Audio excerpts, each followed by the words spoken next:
ಇದು ಮಾಮೂಲಿ ಹಾವಲ್ಲ. ನೀವು ಮುಂದ್ಗಡೆ ಬಂದ್ರೆ ಹಾವಿನ ಹೆಡೆ ಮೇಲೆ ಕೃಷ್ಣ ಕಾಣಿಸ್ತಾನೆ, ಡೊಗ್ಗಾಲ ಕೃಷ್ಣ. ಇಲ್ಲಿ ನೋಡಿ ಮುಂದ್ಗಡೆ ಬಂದು ತೋರಿಸ್ತಾನೆ ನೋಡಿ, ಇದು ಹಾವಿನ ಹೆಡೆ. ಸೊ ಈ ಭಾಗವಾಗಿ ಆಂಧ್ರ, ಆ ಕಡೆ ಬಂದು ಕರ್ನಾಟಕ. ಈಗ ಕರ್ನಾಟಕ ಹೋಗ್ತಾ ಇದೀವಿ. ನೋಡ್ರಿ ಕರ್ನಾಟಕ ಬಂದ್ಬಿಟ್ವಿ. ಹಾ ಬಿಡ್ಜು, ಓಕೆ. ಹಾ ಹಾ ಹಾ, ಕರ್ನಾಟಕದ ಅದು. ಓಕೆ,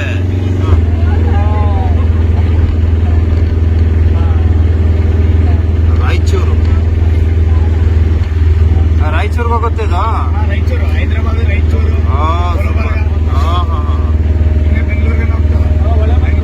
ಹೌದಾ? Wow, super. ಹೈದರಾಬಾದ್, ಗುಲ್ಬರ್ಗ, ರಾಯಚೂರು ಹೋಗ್ತಕ್ಕಂತ ಬ್ರಿಡ್ಜ್ ಇದಾಗಿರ್ತದೆ. ಪಕ್ಕದಲ್ಲಿ ಹೊಳೆ ಇದೆ. ಈ ಒಂದು ಹೊಳೆ ಮಂತ್ರಾಲಯ ದೇವಸ್ಥಾನದ ಸಮೀಪಕ್ಕೂ ಸಹ ಹರಿದು ಬರ್ತದೆ. ಓ, ಇದೇನು ವಿಚಿತ್ರವಾದ ಪಕ್ಷಿಗಳೆಲ್ಲ ಇದೆ, ಬೇಜಾನ್ ಪಕ್ಷಿಗಳಿದೆ. ಬಹಳ ಅದ್ಭುತವಾದ ಬ್ರಿಡ್ಜ್ ಅನ್ನ ಇಲ್ಲಿ ತಯಾರಿಸಲಾಗಿರ್ತದೆ. ಸೊ ಕರ್ನಾಟಕ, ಇದು ಕರ್ನಾಟಕ ಬ್ರಿಡ್ಜ್ ಅಂತ. ಇದು ಈ ಹೊಳೆ ಕರ್ನಾಟಕಕ್ಕೆ ಸೇರ್ಕೊಂಡಿದೆ.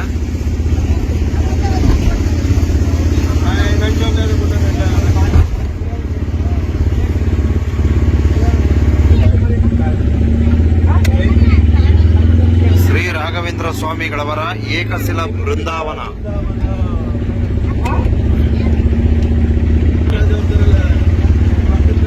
ಇಲ್ಲೆಲ್ಲ ಒಂದು ರಸ್ತೆಗಳ ವ್ಯವಸ್ಥೆಗಳು ಬಹಳ ಮುಖ್ಯ. ಬರ್ತಕ್ಕಂಥ ಪ್ರವಾಸಿಗರಿಗೆ ಅವ್ರಿಗೆ ಸೂಕ್ತವಾದ ಒಂದು ವ್ಯವಸ್ಥೆಯನ್ನು ನೀಡಬೇಕು. ಬರೀ ಟ್ಯಾಕ್ಸ್ ಹಾಕದೆ ಒಂದು ದೊಡ್ಡ ಸಾಧನೆ ಅಲ್ಲ, ಸೂಕ್ತವಾದ ಮೂಲಭೂತ ಸೌಕರ್ಯಗಳನ್ನ ನೀಡಬೇಕು.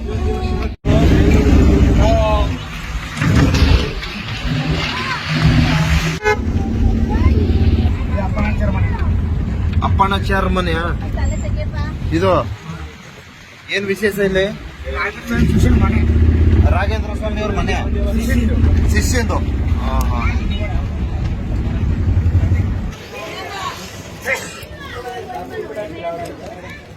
ಅಪ್ಪಣಾಚಾರ್ಯರ ಮನೆ. ಪೂಜ್ಯ ರಾಘವೇಂದ್ರವರ ಸತ್ಯಧರ್ಮ ರಥಾಯ ಚ ವಚ ತಂ ಕಲ್ಪವೃಕ್ಷಾಯ ನಮಾತಂ ಕಾಮಧೇನುವೆ. ಬರ, ಈ ಸಂಸ್ಕೃತಗಳು ಓದ್ಬೇಕಾದ್ರೆ ಕಷ್ಟ.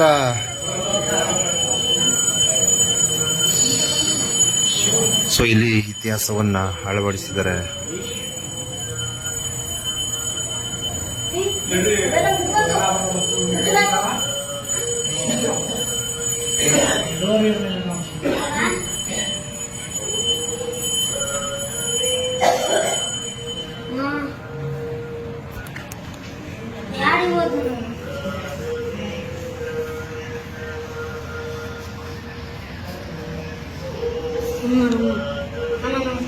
ಏ ಬರಪ್ಪ.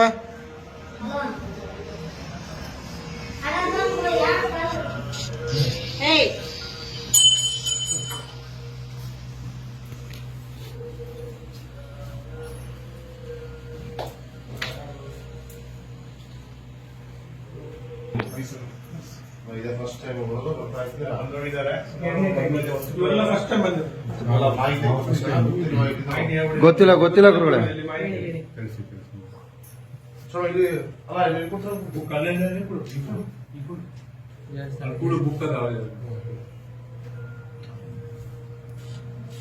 ನೋಡಿ, ಈ ಮನೆ ಶ್ರೀ ಅಪರ್ಣಾಚಾರ ಅವರ ಮನೆ. ಇದು ಅಪರ್ಣಾಚಾರ ಅವರು ಯಾರು ಅಂದ್ರೆ ರಾಘವೇಂದ್ರ ಸ್ವಾಮಿಗಳವರ ಶಿಷ್ಯರು. ನೀವೆಲ್ಲ ಪೂಜ್ಯಾಯ ರಾಘವೇಂದ್ರ ಮಂತ್ರ ಕೇಳಿದಿರಲ್ವಾ? ಆ ಮಂತ್ರ ಬರೆದಂತ ಮಹಾನುಭಾವರೇ ಅಪರ್ಣಾಚಾರ ಅವರು. ಅಪರ್ಣಾಚಾರ ಅವರ ಜೊತೆಗೆ ರಾಘವೇಂದ್ರ ಸ್ವಾಮಿಗಳವರು ಇಲ್ಲಿ 13 ವರ್ಷ ಕಾಲ ರಾಯರು ಈ ಮನೆಯಲ್ಲಿ ಇದ್ದಿದ್ದು. ಅವರಲ್ಲಿ ಇರೋ ಕಾಲದಲ್ಲಿ ನೀವೆಲ್ಲ ಕೆಳಗಡೆ ಹೋಗಿ ಬಂದ್ರೆ ಎಲ್ಲಾರು ಅಲ್ಲಿ ಜಪದ ಕಟ್ಟಿ ಅಂತ ಕರೀತಾರೆ. ರಾಯರು 13 ವರ್ಷ ಕಾಲ ಅವರಲ್ಲಿ ತಪಸ್ಸು ಮಾಡಿದಂತಹ ಸ್ಥಳ ಅಲ್ಲಿ ಇದೆ. ಇಲ್ಲಿ ಬಂದು ರಾಘವೇಂದ್ರ ಸ್ವಾಮಿಗಳವರು ವಿಶ್ರಾಂತಿ ತಗೊಂಡಿರುವಂತಹ ಸ್ಥಳ ಈ ಜಾಗ. ನೀವಲ್ಲಿ ಮುಂದ್ಗಡೆ ಸ್ಕ್ವಯರ್ ಕಟ್ ಇದೆ ನೋಡಿ, ನಿಮ್ಗೆ ರಂಗೋಲಿ ಹಾಕಿದ್ವಲ್ಲ, ಈ ಕಡೆ ಸೈಡ್ ತಲೆ, ಈ ಕಡೆ ಸೈಡ್ ಕಾಲ್ ಮಾಡ್ತಾ ಇದ್ರು ರಾಘವೇಂದ್ರ ಸ್ವಾಮಿಗಳವರು. ಒಂದಲ್ಲ ಎರಡಲ್ಲ 13 ವರ್ಷ ಅಪರ್ಣಾಚಾರ್ ಅವರು ರಾಯರಿಗೆ ಕಾಲು ಹೊತ್ತೋದು ಕೈ ಹೊತ್ತೋದೆಲ್ಲ ಮಾಡ್ತಾ ಇದ್ರು. ರಾಯರಿಗಿನ ವಯಸ್ಸಲ್ಲಿ 2 ವರ್ಷ ದೊಡ್ಡವರು ಅಪರ್ಣಾಚಾರ್, ಆದ್ರೂ ಕೂಡ ಗುರು ಸೇವೆ ಮಾಡ್ಬೇಕಂತ ಮಾಡ್ತಾ ಇದ್ರು. ಅಪರ್ಣಾಚಾರ್ ಅವರು ರಾಯರು ಇರೋ ಕಾಲದಲ್ಲಿ ನಿಮಗೆ ಇಲ್ಲೊಂದು ನಾಗಪ್ಪ ವಿಗ್ರಹ ಕಾಣಿಸಿದಿನ, ಇದೇ ಸ್ಥಳದಲ್ಲಿ ಹಾವಿನ ಹುತ್ತ ಇತ್ತು. ಆ ಹುತ್ತಿದರೊಳಗೆ ಕೃಷ್ಣ ಸರ್ಪ ಎಂಬ ಹಾವು ಭಯಂಕರ ಕರಿ ನಾಗರವಿತ್ತು. ಅಪರ್ಣಾಚಾರ್ ಅವರು ಪ್ರತಿನಿತ್ಯನ ಅವರು ಪೂಜೆ ಪುನಸ್ಕಾರ ಮುಗಿಸ್ಕೊಂಡು ಮಧ್ಯಾಹ್ನ 12 ಗಂಟೆಗೆ ಬೆಳ್ಳಿ ತಂಬಿಗೆಯಲ್ಲಿ ದೇವರಿಗೆ ಅಭಿಷೇಕ ಮಾಡಿದಂತ ಹಾಲನ್ನು ಅಲ್ಲಿ ತಂಬಿಗೆಯಲ್ಲಿ ಹೊರಗಡೆ ಇಡ್ತಾ ಇದ್ರು. ಅದೇನ್ ಮಾಡ್ತಾ ಇತ್ತು, ಆ ಸಪ್ಪಳ ಕೇಳಿ ಆ ಹುತ್ತನಿಂದ ಹೊರಗೆ ಬಂದು ಹಾಲು ಕುಡಿದು ಮತ್ತೆ ಅದೇ ಹುತ್ತನಲ್ಲಿ ಸೇರ್ತಾ ಇತ್ತು. ಅದು ಪ್ರತಿನಿತ್ಯ ನಡೆಯುವಂತ ಕಾರ್ಯಕ್ರಮ. ಅದಕ್ಕೆ ದಿವಸ ಅಭ್ಯಾಸ ಆಗ್ಬಿಟ್ಟಿತ್ತು. ಒಂದು ದಿವಸ ಶ್ರೀ ರಾಘವೇಂದ್ರ ಸ್ವಾಮಿಗಳವರು ಬಂದು ನೋಡಿ ಹೇಳ್ತಾರೆ, ಅಪ್ಪಣ್ಣ, ಈ ಮನೆಯಲ್ಲಿ ಹಾವಾಗ್ಲಿ ಹಾವಿನ ಹುತ್ತ ಆಗ್ಲಿ ಮನೆಯಲ್ಲಿ ಇತ್ತು ಅಂದ್ರೆ ಇವಾಗ ನಾನು ನೀವಿದ್ದೀವಿ ಸರೋಗಿದೆ.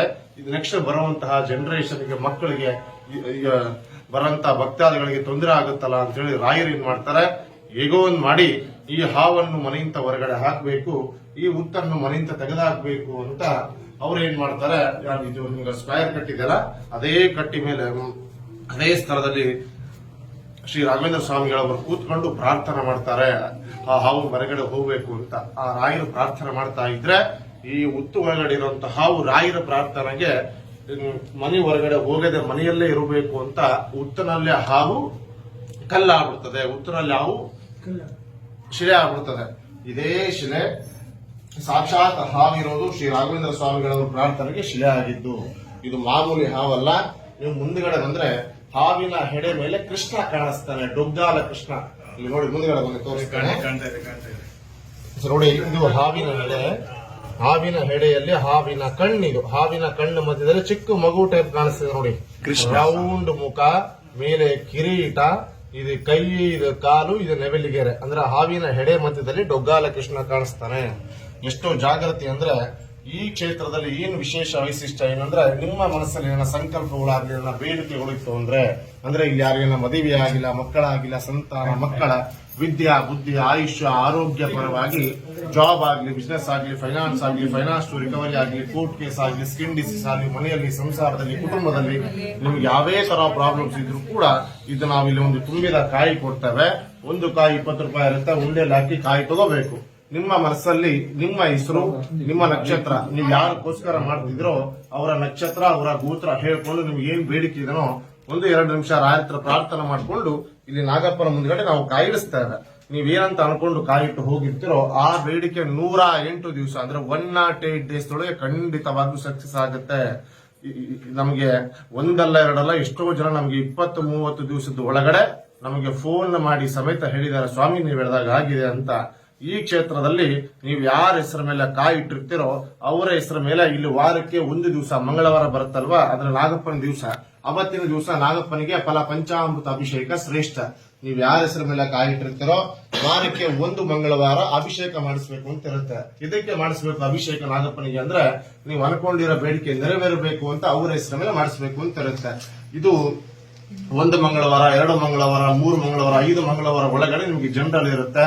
ಇಲ್ಲಿ ಯಾರಿಗಾನ ಮದುವೆ ಆಗಿಲ್ಲ, ಮಕ್ಕಳಾಗಿಲ್ಲ, ಸಂತಾನ ಇತ್ತು ಅಂದ್ರೆ ನಾಗಪ್ಪನಿಗೆ ಸೃಷ್ಟಿ ಶ್ರೇಷ್ಠ. ಇದು ನಿಮಗೆ ಮದುವೆ, ಸಂತಾನ, ಸರ್ಪದೋಷ ಇತ್ತು ಅಂದ್ರೆ ನಾವು 5 ಮಂಗಳವಾರ ಅಂತ ಮಾಡಿಸ್ತೇವೆ. ಇಲ್ಲಿ ಮಕ್ಕಳ ವಿದ್ಯಾ ಬುದ್ಧಿ, ಉದ್ಯೋಗದ ವ್ಯಾಪಾರವಾಗಿ ಇತ್ತು ಅಂದ್ರೆ 7 ಮಂಗಳವಾರ ಅಂತ ಮಾಡಿಸ್ತೇವೆ. ಈ ಕ್ಷೇತ್ರದಲ್ಲಿ ನಿಮ್ಮ ಕುಟುಂಬದಲ್ಲಿ ಏನೋ ಪರ್ಸನಲ್ ಇತ್ತು ಅಂದ್ರೆ 11 ಮಂಗಳವಾರ, 21 ಮಂಗಳವಾರ ಅಂತ ಮಾಡಿಸ್ತೇವೆ.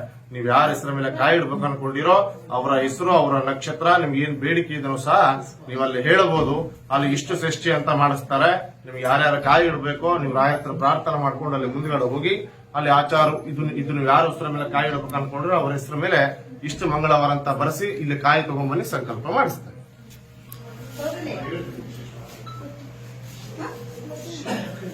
ಮಂತ್ರಾಕ್ಷತೆ ಕೊಡ್ತಾರ ಮುಂದ್ಗಡೆ ಹೋಗ್ರೆ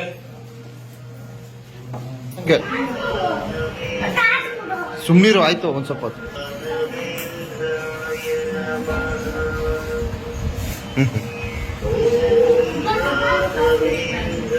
ಒಳಕ್ ಹೋಗ್ಬಾರ್ದು, ತುಳಿಬೇಡಕ್ಕಪ್ಪ. ಆಕಾಯ್ತು ಬಿಡಪ್ಪ.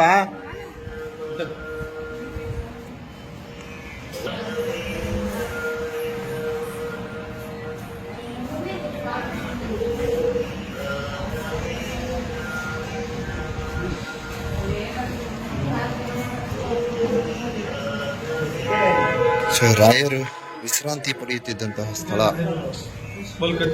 ಹೌದು ಹೌದು. ದಿನ ದಿನ